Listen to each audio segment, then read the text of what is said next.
Duane Chapman, who goes by the name Dog the Bounty Hunter, has caught more than 6,000 bad guys in his job as a bail bondsman. He gained fame for catching Max Factor, who was not only a criminal but also a wealthy heir. His work was so cool that A&E thought it would make an awesome TV show. His chases are super exciting, like something out of a blockbuster movie. Being famous doesn't magically fix all the pain he's gone through to become the awesome person he is today. Continue watching this video for the details about the heartbreaking loss of his daughter Barbara at just 23 years old. Early life. Chapman was born February 2, 1953, in Denver, Colorado, the child of Wesley Duane Chapman, a welder later turned bail bondsman with Aaron Bail Bonds, who served aboard the USS Irwin during the Korean War, and Barbara Darlene Chapman, an Assemblies of God minister. He has 3 siblings, Jolene K. Martinez, Michael Chapman, and Paula Hammond. He is of German and English descent on his father's side, and of English descent on his mother's side. At the age of 15, Chapman joined the Devil's Disciples, an outlaw motorcycle club, and ran away from home. In 1976, Chapman was convicted of third-degree murder and sentenced to 5 years in a Texas prison. He had been waiting in a getaway car while his friend, Donald Wayne Kuykendall, went into a house to buy marijuana from Jerry Oliver, 69, allegedly a pimp and drug dealer. A struggle ensued, during which Kuykendall shot and killed Oliver. Chapman served 18 months at the Texas State Penitentiary in Huntsville, Texas. While he was in prison, his first wife, LaFonda, divorced him and married his best friend. During his incarceration, he did field work and acted as the warden's barber. In a 2007 interview for Fox News, Chapman claimed that while serving his sentence, he tackled an inmate about to be shot for attempting to escape, and a congratulatory remark by a corrections officer inspired him to become a bounty hunter later. Career. In June 18, 2003, Chapman became famous for catching Andrew Luster, the heir of Max Factor Cosmetics. Luster had run away from the U.S. while being tried for drugging and raping several women. Luster was found guilty in his absence on 86 charges, including several for rape that occurred in 1996, 1997, and 2000. Chapman had some help from his hunt team, made up of his son, Leland, and his friend, Tim Chapman. So, these 3 bounty hunters managed to nab Luster in Puerto Vallarta, Mexico. Turns out, they were living there incognito. Sneaky, huh? While they were taking Luster to the San Diego jail, they got stopped by Mexican police and ended up getting locked up, all 4 of them. Dog and Leland got in trouble for maybe using drugs. After they made sure it was really him, they sent Luster to California to serve his super long 125-year sentence. Chapman and his team were stuck in a Mexican jail at first, with no chance of getting out. But then his wife Beth got the media involved and got people in the United States fired up. And guess what? They finally got bail. After getting out of jail on bail, they decided to take their attorney's advice and leave the country, becoming international bail jumpers in the process. So, on September 14, 2006, just a few days before time ran out, Chapman and his crew got nabbed by the U.S. Marshals and locked up in Honolulu for the Mexican government. The Mexican authorities accused all 3 of a crime called deprivation of liberty. This was related to the arrest of Andrew Luster in 2003, because bounty hunting is against the law in Mexico. In 2003, the Mexican government declared the 3 Chapmans fugitives from justice because they left the country without permission while out on bail. They tried to get them extradited to Mexico for sentencing. After a wild night in the federal detention center in Honolulu, Chapman happily shared with reporters, "The federal marshals were super nice to us. Trust me, going to a federal prison is absolutely no fun at all. It's a total nightmare." The following day, on September 15, 2006, Chapman showed up in a crowded Honolulu courtroom with his ankles chained. The judge thought the men wouldn't run away, but still made them wear ankle bracelets. So the 3 guys got out of jail by paying some serious amount of money. Duane Chapman had to fork over $300,000, while Leland Chapman and Tim Chapman each had to cough up $100,000. Chapman's main lawyer, Brookhart, apparently wanted to say that even though the crime Chapman was accused of is considered less serious in Mexico, It becomes a more serious offense under American law when translated into English. The Mexican authorities didn't believe Hart's claim and said that Chapman had actually been charged with a serious crime. Mark your calendars for November 16, 2006. That's when the extradition hearing is happening. Chapman thinks he got arrested because Mexico and the US might have made a deal to swap prisoners. Chapman said the federal agents totally betrayed him by swapping him for a notorious Mexican drug lord. Bummer. Duane, Leland, and Tim got their ankle bracelets taken off so they could go to work. How cool is that? In October 2006, there were reports about a letter sent by 29 Republican congressmen to U.S. Secretary of State Condoleezza Rice on behalf of Chapman. The letter was dated September 26, 2006. The letter said that the authors didn't want Chapman to be sent back to Mexico and asked Rice to say no to Mexico's request. Then, on October 20, 2006, Chapman's lawyers announced that a Mexican court had put a stop to the criminal case against the bounty hunter. They needed more evidence and witness testimony before proceeding. We had a court hearing on December 23, 2006. It was pretty serious stuff, but we got through it. The first hearing got delayed because we hadn't received a report from a lower court yet.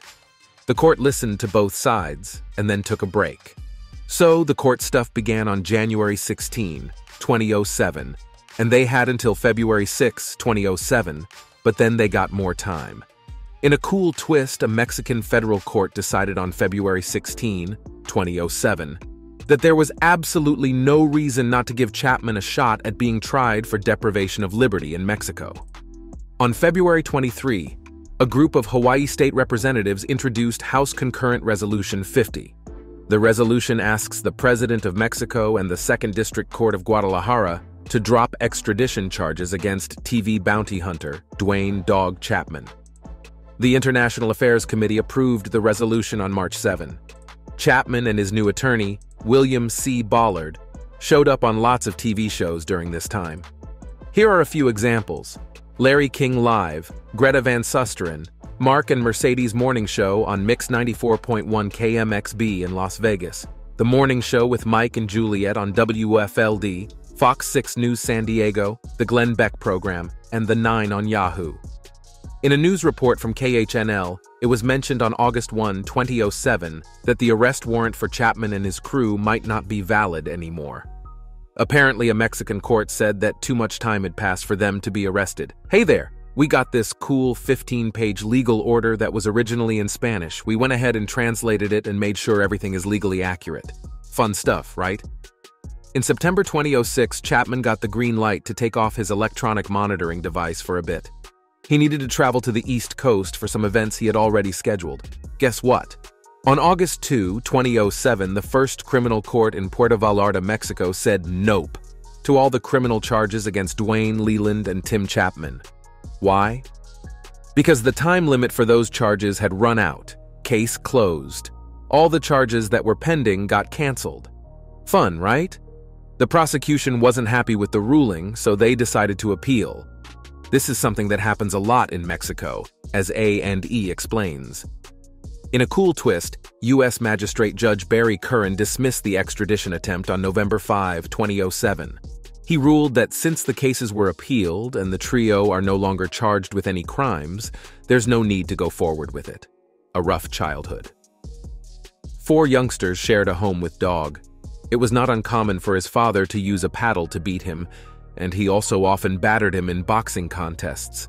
In his book, You Can Run But You Can't Hide, which was published in 2007, he disclosed that he had previously held the belief that the abuse was his responsibility. It was not until much later that he came to the realization that he was not being punished for any transgression, and he continues to cry over it even now. Dog left school when he was 13 years old and never went back. After becoming a member of the Disciples, a motorcycle gang, he started getting into trouble with the authorities. This was the beginning of his downward spiral. Jail time. Currently, Dog is a well-known bounty hunter who has apprehended a large number of heinous offenders who were attempting to flee the city and escape paying their bail. But it does not imply that he has evaded being sent to jail. Through his involvement with his motorcycle gang, He was arrested on many occasions for a variety of offenses, including armed robbery and other offenses. 1976 was the year that he committed the most significant offense on his criminal record. During the course of a failed drug transaction, a buddy of his shot and killed a guy who was waiting in a vehicle. He was 23 years old at the time. Even though he claims that he was just a participant in the crime, he was sentenced to prison for first-degree murder. During his time in the Texas State Penitentiary, he was prohibited from possessing a firearm and was also prohibited from traveling to the United Kingdom. The fact that his first wife, LaFonda Sue Honeycutt, who was also the mother of his boys, divorced him and married his closest friend, adds a further insult to the hurt that he had already suffered. His unlawful activities did not come to a stop at that point. Later on, once he had successfully located the criminal who had brought him fame, he was sentenced to federal prison for bounty hunting charges. Barbara, Dog the Bounty Hunter's daughter, dead at 23.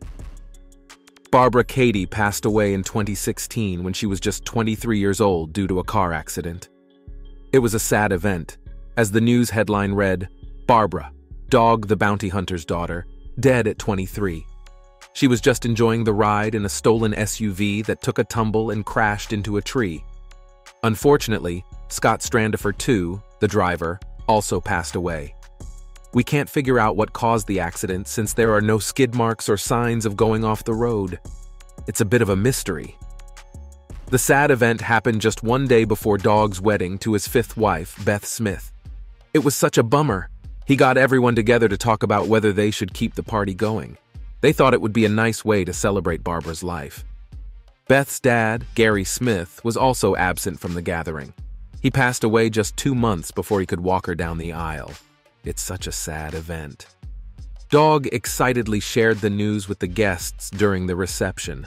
He delivered a sincere and touching speech before the ceremony began. Barbara's son, Travis Drake Lee, was just 4 years old when he went to live with his dad, Travis Mims. He's the one who made it through. Dog and Beth stepped in to help when they found out he was being mistreated. Barbara even reached out to her dad for assistance before she passed away.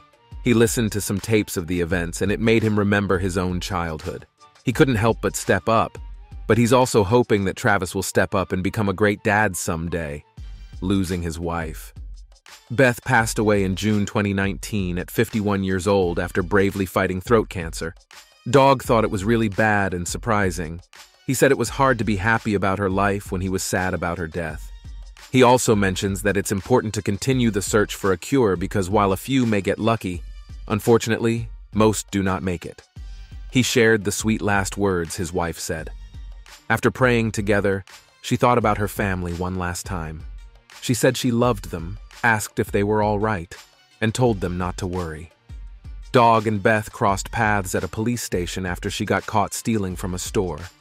They had a little fling while they were both still married. They split up with their partners and officially became a couple in 1995, with her being his awesome co-worker. They also had 2 kids, Bonnie and Gary, and he officially became the dad of Cecily, her child. In September 2017, the family shared her diagnosis for the first time. It was quite a revelation. She had to go through a super long 13-hour surgery to get rid of a pesky tumor. The whole story was documented in a cool A&E special called Dog and Beth, Fight of Their Lives. They thought they got rid of the cancer, but it came back. Dog remembers that she never gave up and fought with all her might until the very end, even going on early morning hikes. In a November 2018 interview, he openly acknowledged that she wasn't doing great. She needed another surgery to take out a lump from her throat. In December, she started chemotherapy, but in April, things took a turn. She ended up in the hospital and even slipped into a coma for a while. You can still feel Beth's presence in the family home. Dog is still searching for her notes all over the house. Living there without her was tough for him for a while. The family relied on their faith to help them cope with their sorrow. He thinks there's a God and hopes to see Beth again, but hey, all we can do is cross our fingers. Dog's secret sons. One of Dog's earliest children, Christopher Michael Hecht, was born to him and a woman named Debbie White. The event took place during his crazy early days and she was just a teenager at the time. He was unaware of him until Debbie took her own life, at which point they were able to get back in touch with one another. Additionally, on the 4th anniversary of Beth's passing, Dog uncovered a revelation that was quite unexpected. Suddenly, he became aware that he had a son called John, although he had been unaware of his existence. On that sorrowful day, he already celebrated his birthday. It wasn't until he saw a photo of the kid with his wife Jody that he realized the link between the two. The news, according to Dog, made the day that had been so difficult for him worthwhile. Because Dog has at least 12 children, it is not yet known who John's mother is. This is in contrast to the situation with Christopher. There is a possibility that the secret may be revealed in his forthcoming biography, which is going to be named 9 Lives and Counting, and he is going to discuss the episode in detail. It is necessary to have a quick body, a powerful physique, and a tough emotional exterior. Dog has all of these traits, yet he does not come into the world with them. Over the course of a difficult existence that needed him to become tough, he had to cultivate them little by bit over the course of time. Where are Dog the bounty hunter's daughters? Cecily Chapman is Beth Chapman's biological daughter. She was adopted by Dog when he was married to her mother. But things got a lot worse with his stepdaughter after Beth passed away from lung cancer in 2019. It seems she wasn't invited to Dog's wedding with his 5th wife, Francie Frayne. Their argument came to a head last year. In August 2021, Cecily told TMZ that she and her sister, Bonnie Chapman, weren't invited to the event. She thought maybe their dad was finding it tough to move on after losing his first wife. Cecily mentioned that he can't fill their mom's shoes, but thinks that she and her sister Bonnie have inherited a lot from her, and he sees their mom in them. Right before her dad's wedding to Francie, Cecily got in trouble for domestic violence because she apparently started being mean and aggressive towards her fiancé, Maddie Smith. So here's what happened. They were having a few drinks, and then she gave him a couple of smacks on the face. So there was this big argument between Dog and his daughter, Bonnie. She wrote this long statement accusing Dog of some pretty serious stuff, like being racist, homophobic, and cheating on her mom, Beth. The 22-year-old also mentioned that she and her half-sister Cecily didn't get invited to Dog and Francie's wedding. She posted on Instagram to give an update about Beth Chapman's memorial fund. She's super excited to hear that after 3 long years, the Beth Chapman Memorial Incorporated is being offered to her and her sister Cecily. How awesome is that? The sisters are having a little tiff with Rainey Robinson, the previous owner of the nonprofit. Turns out, Rainey used to be their dad's co-star on Dog's Most Wanted. Cecily said on Instagram that Rainey hasn't been handling the money from the Beth Chapman Memorial properly.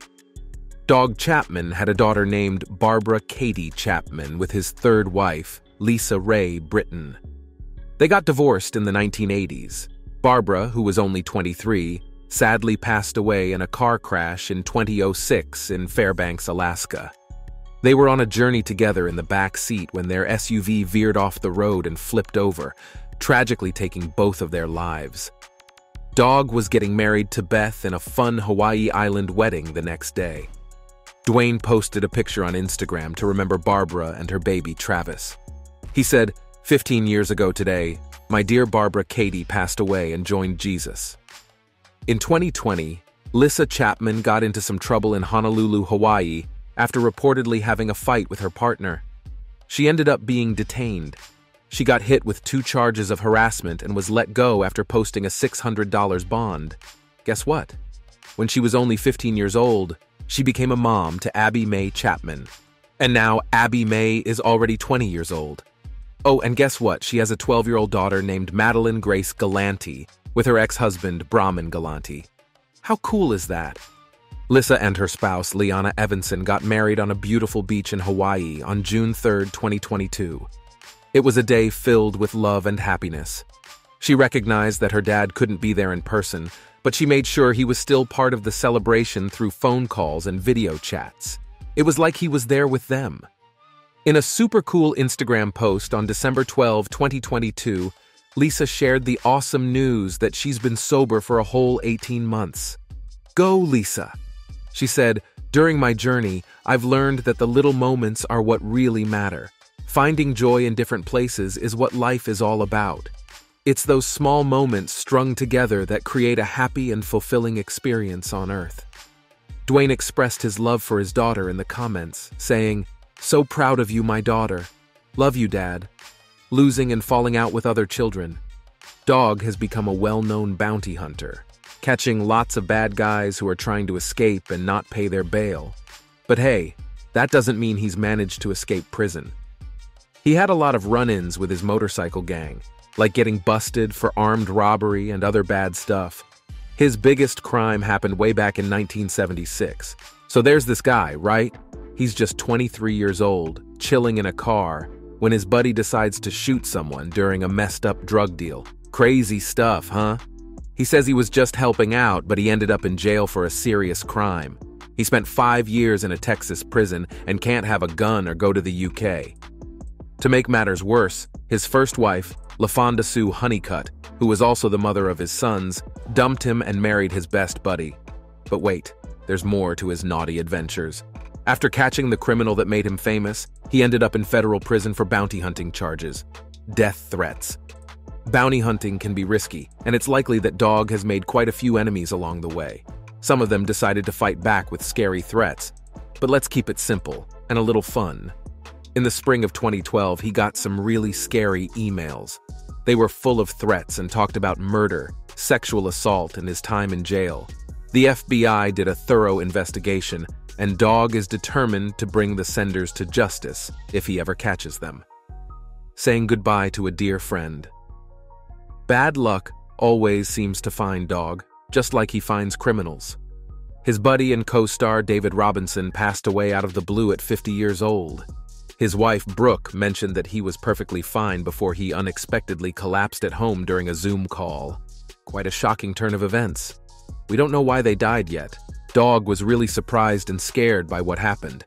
Money and health struggles. The 70-year-old bounty hunter finally felt the toll of chasing criminals day after day. He started getting chest pains, and the doctors found out he had a pulmonary embolism. The doctor said he should stay in the hospital to get better, but he decided to leave instead. Afterward, he appeared on the Dr. Oz show and admitted that he wished he hadn't done it. He wanted to make sure his heart was healthy so he could be there for his family. He felt like a ticking time bomb, but he was determined to change that. Dealing with money issues made this a bit trickier. Once upon a time, Dog had loads of money, but Beth's fancy treatments and a break from TV left him broke. He was so close to losing his home it was almost gone. Hey guys, before we move on to our next topic, let's take a moment for our subscribers pick today. In the image displayed on your screen, we see a poignant moment featuring Duane Chapman's daughter, Barbara Katie. Barbara, Dog the bounty hunter's daughter, dead at 23. Barbara Katie was not just a part of the Chapman family. She was a beloved individual who left a lasting impact on those who knew her. Barbara was survived by her son, Travis Drake Lee Mims, her mother, Lissa Chapman, her father, Duane Lee Chapman Worst, her sister, Lissa Chapman II, and her brother, Tucker D. Chapman. As we reflect on this image, let's remember and honor her memory. Feel free to share your thoughts, memories, or messages of support in the comments below. Finding new love. Dog and Francie Frayne got engaged just 10 months after Beth's passing. Love is in the air. They tied the knot in September 2021. He was really happy that fans supported him, but Bonnie wasn't there. Francie's husband Bob passed away from cancer 6 months before Beth's death. The couple came up with their own vows to show love and respect for their partners. She says they'll keep remembering their lost loves as they journey through life together. Dog scandal. Dog and this woman, Francie, eventually met up, and the rest was history. Francie agreed to go on a date with Dog, but only if he went to church with her first. I guess I didn't expect that Dog would have been so on board with that because of his past affiliation with the Hells Angels. But astonishingly, that church date sparked something in Dog that led him to make a couple of different major life changes. This is seriously insane. Not only did the couple announce their engagement in May 2020, but Dog also felt encouraged to start his own religious journey. He kept going to church with Francie and even met a few spiritual leaders that formed close friendships. I think it's interesting how extremely religious Dog is now, but that's far from being the only huge adjustment in his life. One of the biggest scandals he's faced in recent years was honestly unimaginable. In 2021, Dog was preparing for the premiere of his new show, Dog Unleashed. But unfortunately for him, the show streaming service Unleashed Entertainment pulled the plug on it just a few weeks before the debut. This was clearly a surprise to Dog, who went on an unhinged rant on Twitter. I feel like everyone was pretty taken aback by the sudden news until the production company revealed their startling and very unsettling reason. According to the streaming company CEO Michael Donovan, Dog had broken the terms of their contract. At first, Michael and Unleashed Entertainment filed a lawsuit that targeted one of Dog's newer brands, and you're never going to believe why. Shockingly, Dog had partnered with CBD Global Services, and together they released a line of products called Dog Unleashed, CBD. Michael Donovan sued CBD Global Services for allegedly using materials from Dog's upcoming show with Unleashed Entertainment to market the CBD brand. But if you think this is already messy and intense, just wait till you hear what happened next. Dog was furious over the lawsuit and started dragging Michael online. I'm pretty sure there's no way Dog was expecting Michael to fire back in the way he did, though. This was absolutely unreal. A few months later, Michael and Unleashed Entertainment filed $1.3 million lawsuit against Dog. According to Michael, he launched an internal investigation into his company, but what he found was really disturbing. Michael revealed in his lawsuit that Dog had made a racist and homophobic comment while filming for the new show. And that's not all. I seriously can't believe that Dog had allegedly been carrying an illegal taser and had supposedly used it to intimidate someone into letting him into their house. But that wasn't the only unexpected information leaked from the court filings. This is totally crazy. Surprisingly, the only valid license that Dog had was to sell insurance in the state of Hawaii. And because he was convicted of a violent crime in 1976, Dog wasn't even allowed to carry his taser. I was taken aback by everything Michael revealed, but Dog didn't seem to think the lawsuit was a big deal. He claimed that it was malicious and believed that it would be dismissed, but I'm not so sure about that. After all, this wasn't the first time Dog had been accused of unthinkable racist behavior. Back in 2007, Dog came under fire for using racial slurs during a phone call that was leaked by his own son, Tucker. First off, I think it's safe to say that Dog doesn't have the best relationship with his kids. His daughters have even accused him of favoring his sons. Secondly, when Dog finally addressed all the racist accusations, it was completely insane. Thanks for watching. Stay tuned for more.